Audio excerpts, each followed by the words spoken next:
It sounds really trite, but it's just what I've done.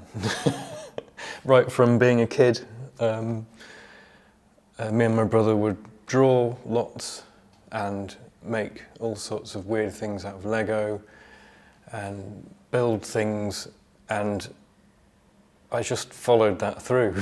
So I'm still sort of just playing, I suppose, but getting paid to play, which is really nice. I don't have a studio space, and I don't know whether not having a studio space came from, well, obviously from not being able to afford a studio space, but then did the practice of working in temporary spaces and public spaces come from not having the studio space, or do I just not have a studio space because I'm always working on site and making this location-specific stuff? I'm always interested in the idea of the work having a really strong connection with where it is, rather than it being just an object that can be put anywhere. It's a thing that's got an intrinsic link to where it's being built. So the public realm idea is something that really just appeals to me, because it's that immediate sort of, this is where it belongs, and this is where it's come from as well.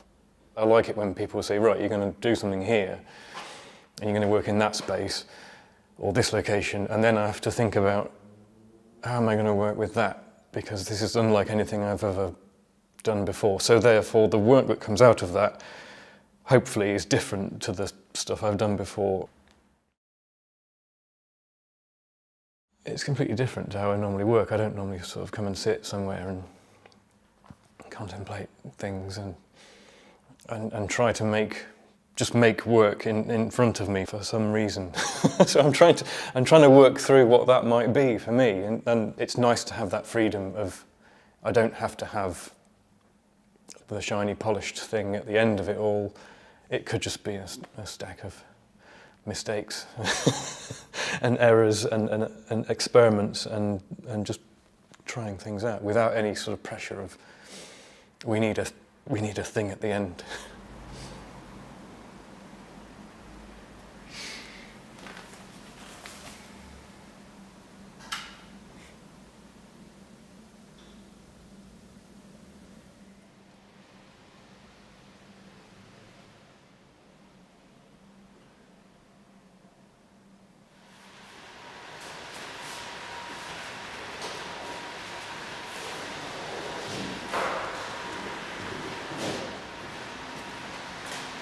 I've kind of used the residency as a way of doing one thing. I could have really gone to town on getting loads of different things in. I could have got plaster and clay and all sorts of stuff, but then I don't think I would have focused on anything. So this is sort of really about me having some time just to focus on one thing, one idea, rather than let's get lots of stuff and I'll do everything, because I know that's not going to work. I'm not going to get anything at the end of it. As time went on, it just became this, I'm just going to do this.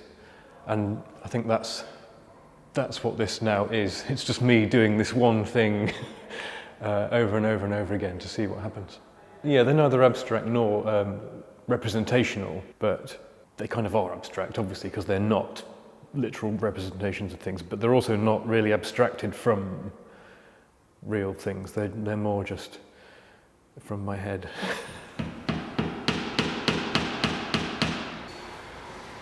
I used to fill sketchbooks with stuff at college and doing my foundation, and now a sketchbook lasts me, a couple of years, because I just write notes in it and measurements and things like that.